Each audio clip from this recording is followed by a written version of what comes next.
Welcome back, Gumball fans! Everyone knows that the Amazing World of Gumball is one of the best cartoons ever made by Cartoon Network. However, inside the episodes, there were some hidden things and secrets that you surely overlooked.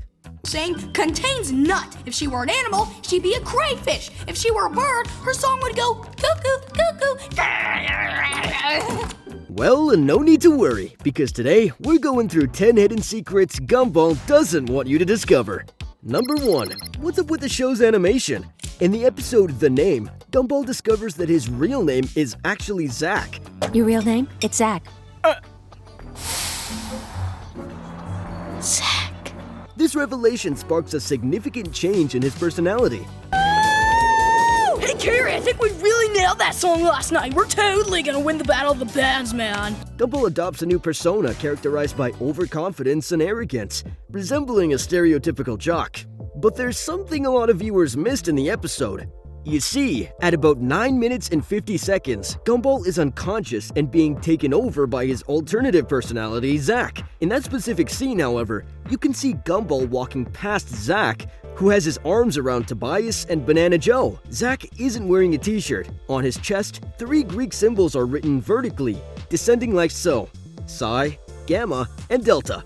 Many viewers speculated about the symbols at the time, but after some research, I found that these symbols are linked to some old fraternity clubs and random mentions of secret societies, but nothing with that exact formation and order of the letters.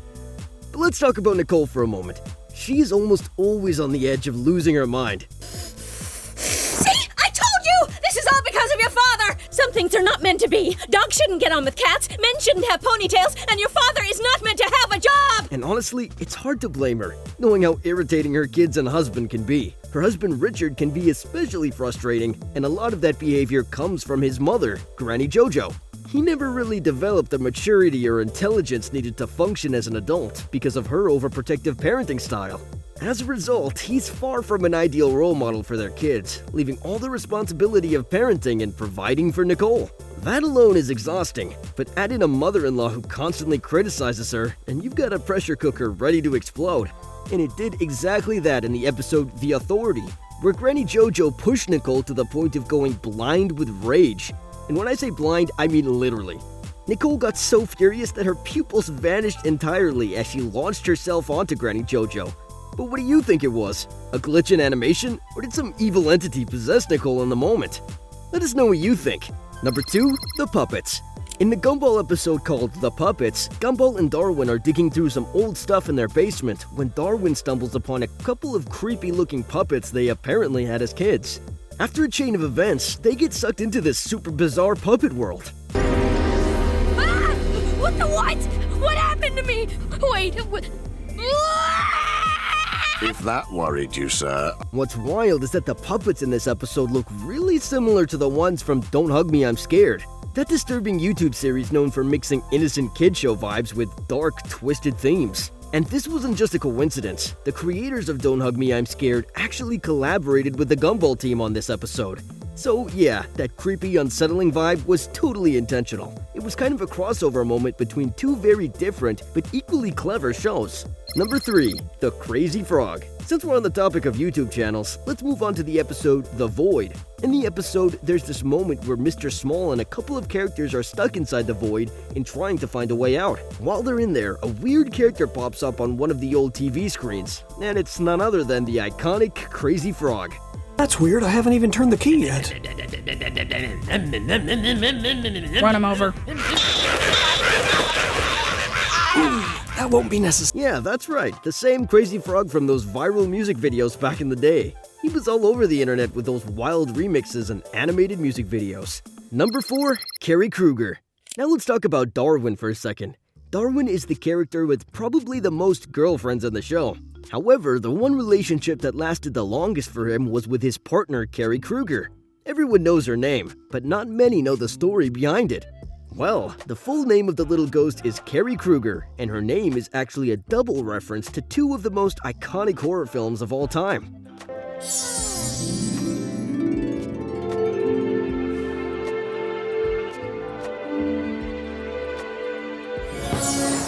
Her first name is a reference to the horror book and movie Carrie, and the second name is related, of course, to Freddy Krueger. the villain who invades dreams and kills people. It's no surprise that parts of them show through in her sometimes. But this wouldn't be the only mention of Freddy Krueger in the show. Even Darwin's name is just a coincidence. The character himself was named after the creator of the theory of evolution, Charles Darwin, and it makes perfect sense as he started out as a regular goldfish with no legs. But in true cartoon logic, he evolved and grew legs. Because he loved the Watterson family so much, he literally became part of them. In the episode titled The Ghouls, there's another horror moment that stands out. At one point in the episode, the construction worker Hank is shown running away from something in absolute fear. Right after that, a creepy figure appears, complete with sharp claws, a worn-out coat, and a dark hat. It's a clear nod to Freddy Krueger from the movie A Nightmare on Elm Street, one of the most legendary horror icons from the 80s and 90s. I'm sorry, it won't happen again, huh? Who you? Your worst nightmare! Number 5. Rock band references. The show even paid tribute to two of the most legendary rock bands in music history. Firstly, in the episode The Flower, there's a fun moment where the creature escapes and Leslie grabs a vacuum cleaner to try and suck it up. This whole scene was actually a clever reference to Ghostbusters, where the team uses a plasma beam that looks a lot like a vacuum cleaner to trap ghosts. Also, of course, Luigi's Mansion, anyone? But it only gets cooler from here. When Leslie switches the vacuum on, we get a glance at some awesome little Easter eggs. Aim on it!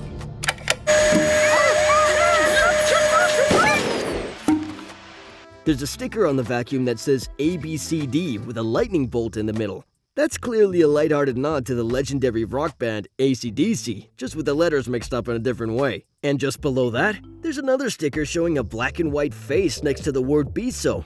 That one's a reference to the band Kiss, which is famous for wearing black and white face paint. The word "Biso" translates to kiss in French, which ties in with the show's creator, Ben Beausoleil, who's originally from France. So yeah, it's a multi-layered little reference that's both musical and personal. And this isn't the only reference the show had for band Kiss. In the Halloween episode, we see that Anton, the slice of toast, and Idaho, the little free-spirited potato, both appear to be wearing face paint that looks extremely similar to the face paint worn by one of the band members, confirming yet another reference to the iconic band. Number 6. Hidden anime references. It looks like the animators of Gumball are huge anime fans. Apart from the scene where Gumball actually transforms into a version of himself with blonde hair and blue eyes, a clear reference to Goku going Super Saiyan in Dragon Ball Z. There's another anime reference that many people skipped over. In the Halloween episode, we can see Banana Joe dancing, dressed as none other than Pikachu. You can spot all the signature features: the red cheeks, lightning bolt-shaped tail, and black-tipped ears. It's actually a perfect fit since both Banana Joe and Pikachu are bright yellow and kind of chaotic in their own way. But that wouldn't be the only hidden anime references in the show. In the episode The Spin-Offs, there are a bunch of alternate Elmore-themed shows that Rob, Gumball's arch-nemesis, forced a kidnapped internet to play. One of those spin-offs focuses on Larry Needlemore, the town's most overlooked resident. He used to be one of the laziest guys in Elmore, but lost that title to Richard, and now he juggles countless jobs all over town. Despite being totally sleep-deprived, he somehow manages to give it his all at every workplace. Sadly, the Watterson family is constantly mean to him. They keep getting him fired from nearly every job he works. With that kind of treatment, it's no surprise Larry didn't like them much initially. In fact, he grew so tired that he quit his jobs all at once, causing total chaos in Elmore. His critical role in keeping the town running is what makes his spin-off, which is basically a montage of his many jobs, so relatable. For anime lovers, that montage would have sparked a wave of nostalgia, as it was a clear reference to the iconic opening sequence of the classic anime Cowboy Bebop. Number 7. Constellations. In the episode, you can notice a poster behind Mr. Small's chair showing a parody version of real constellations. For instance, instead of Ursa Minor, it's labeled something way sillier, the Great Big Angry Bear in the Sky, complete with a weird drawing to match. And right below that, we see another one, this time of Taurus, which they renamed Zippo the Bull. It's a clever touch that shows even in Watterson's world, they've got their own version of zodiac signs and star charts. Makes you wonder if horoscopes are a thing in Elmore too. Number 8. The only dinosaurs? It may look like Tina and her family are the only dinosaurs in Elmore, but the reality might be a little different. When Gumball gets hypnotized by Darwin, we're taken to a flashback into his past, where he is at an optometrist's office. If you take a closer look at the eye chart behind him, you can see that the number one thing to test a patient's vision isn't a letter. It's a giant picture of a T-Rex, just like Tina. That pretty much says that if you live in Elmore, spotting a T-Rex is priority number one. You have to make sure you see them coming so you don't end up getting squashed, or even worse, eaten. Number 9. The White Dragon. In the episode Boredom, near the end, a Viking character rings the doorbell and invites the Watterson brothers to join him for an adventure. At first, they decline his offer. That is, until the Viking appears riding a majestic white dragon. Their hesitation fades away. Interestingly, this dragon is actually a reference to the one from the classic movie The Never-Ending Story, which adds a nice touch of nostalgia for fans. Number 10. The Van Shopkeeper. Ah, my best customer. Oh, what is it with this family and buying knockoff stuff from a truck? We want our refrigerator repaired. That old thing's still going? And finally, let's talk about Van, the mysterious shopkeeper. While he seems to be just another character who sells strange and unusual items to people, many consider him to be one of the darkest characters in the Amazing World of Gumball. Some viewers speculated that his true form is subtly revealed in the show's opening sequence. In the latest season's intro, there's a black, pointy-eyed figure which closely resembles Van's eyes, hinting that there might be more to this character than meets the eye. Could Van be hiding a deeper secret beneath his odd but seemingly harmless exterior? What do you think? Did you know any of these hidden secrets and references before? And stay tuned for more secrets the animators are sure to have for us in the new season. If you stayed till the end, like this video, subscribe to our channel, and click the bell icon so you never miss out on any of our future updates.